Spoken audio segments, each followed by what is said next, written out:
Hi YouTube, it's Queen Pam, Elon QP. I'm going to have to do a voiceover, so bear with me. I've never done that. I'm going to teach you today how to make a folio. And so my folio is a riff off of May's made its folio, but I wanted a 1/2 inch gusset or spine for mine. And I will put all of the sizes that I'm showing you on this paper in the description below. So this was what we made last night with a friend, and um, this is straight up May's directions, but I wanted, this one only had a 1/4 inch spine, and I want mine to be bigger because I want to add an extra page and also have more, um, the extra page is really what I want. Have it be thicker and have plenty of room to add pictures to it. So I'm showing you again what all is on my printout for myself, so I know what to do.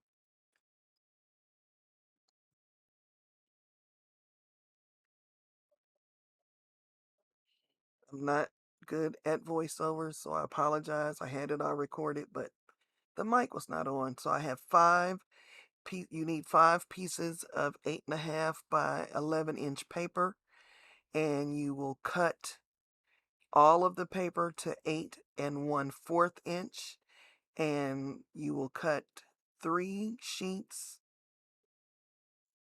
no, 2 sheets at 6 1/4 by 8 1/4, and 1 sheet will be 6 1/2 by 8 1/4. Now let's take the 8 1/4 inch by 11 pieces. You're going to put the 11-inch piece in and score it at 2 1/8,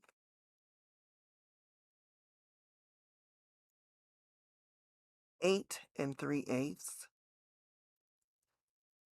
and 8 7/8. And you're going to do the exact same thing to the next piece. So it's going to be 2 1/8, 8 3/8, and 8 7/8. And the 2 pieces of paper that are 6 1/4 by 8 1/4, you don't do anything, no scoring on them. So set them aside. Now the 6 1/2 by 8 1/4, you're going to put the 6 1/2 inch portion at the top, and you're going to score it at 6 1/4.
So I've got my base all done.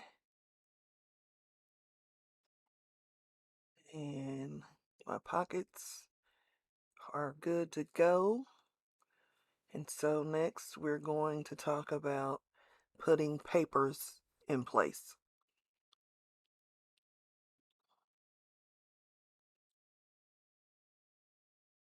No, we're not. We're going to talk about using a corner rounder, and it is the We Are Memory Keeper scallop and cloud one, and I want the scalloped end on my closure. So I'm just going to do it on the bottom part of the closure. Sorry to be a little bit off camera there, but you'll see it in a minute. There it is.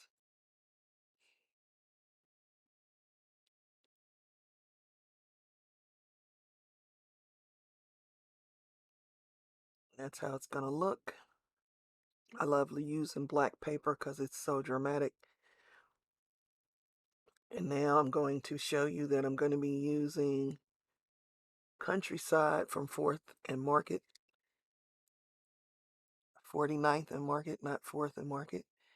And they're 6x8 pages, so they just fit with the border. So you don't even have to trim them. Your problem is you got to decide which ones you want to use, because they're all so beautiful. So I'm going to come back after I've got them all laid out. Well, I thought that was going to happen, but I don't think it did. Yeah, so you just have to lay them on there and decide which ones to use when. I went through, because you get 3 of each sheet, except for like there's a sheet at the back, on the back of the cover, and you only get 1 of those. And sadly, it was really beautiful. It's just kind of hard to decide which ones to put where. So I decided I wanted that rooster on the front, and I checked him out. I won't lose too much with my closure.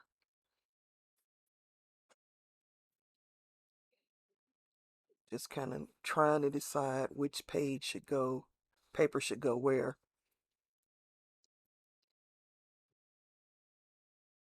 I think that was the worst paper in there, that side. Like, no. Use the flip side, the B side.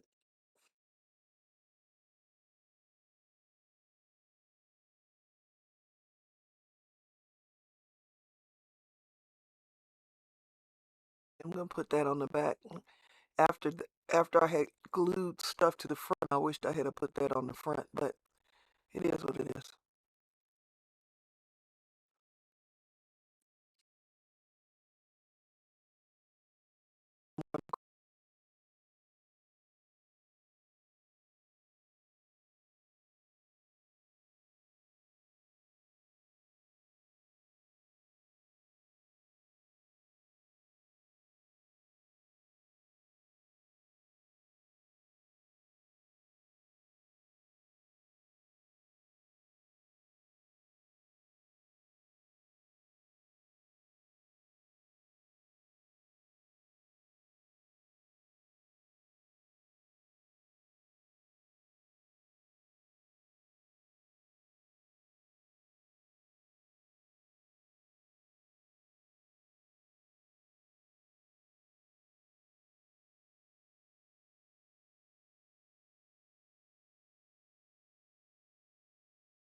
I decided to come back because I need to talk about the magnets that I didn't do in the right order. So after we get this piece cut, and I did not measure it, but it does end up, I didn't measure it then, but it does end up being 1 3/4 inches.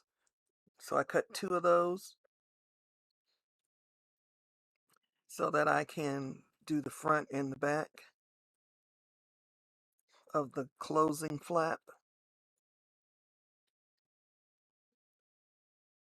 And you need to use your decorative edge punch for that. So I'm going to use the scallop again so that it will line up. And I lay the paper out to make sure I cut the right edge. And I think it's right about now where it dawns on me that, oops, we didn't do magnets.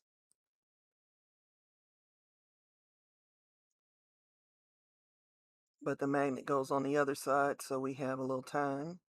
And I will show you how I get the other piece of the paper to lift up so that we can put the magnet on it.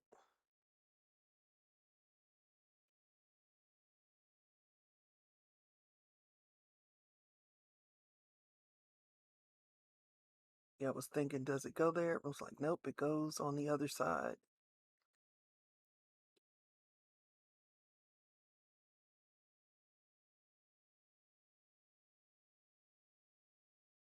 So what I'm going to do is get a palette knife and wiggle my palette knife in between the papers and make a spot for my magnet.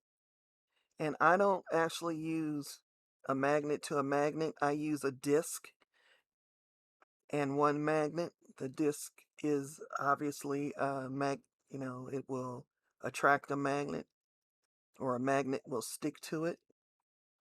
And I got them off of Etsy, and I also get my magnets off of Etsy. So there's the little disc. It's bigger than the magnet, so you get a little wiggle room as well. And then here are my flat magnets. I've had them for years, so I can't tell you the seller or the size or any of that. So what I'm going to do is squeeze a little glue in where I want the disc to go and try to float the disc over the top of the glue under the paper.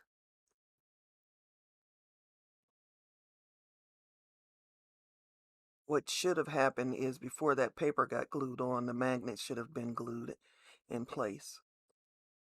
So if you're doing this at home, you'll know what to do. Do it the right way.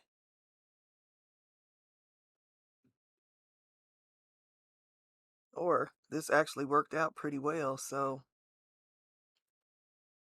I thought I could use the magnet to scoot the disc down, but that didn't work. So I went back to pushing the disc with the palette knife.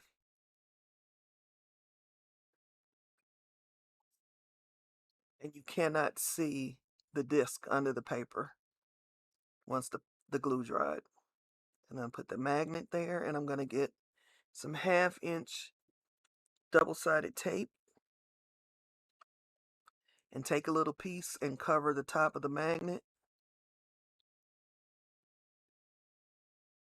Pick the magnet up off the paper because we're not using this glue to glue it. I mean, this piece of tape to glue it to that piece of paper. We're going to use this piece of tape to adhere it to the black. So tape side up, center up your book, close your flap over the magnet.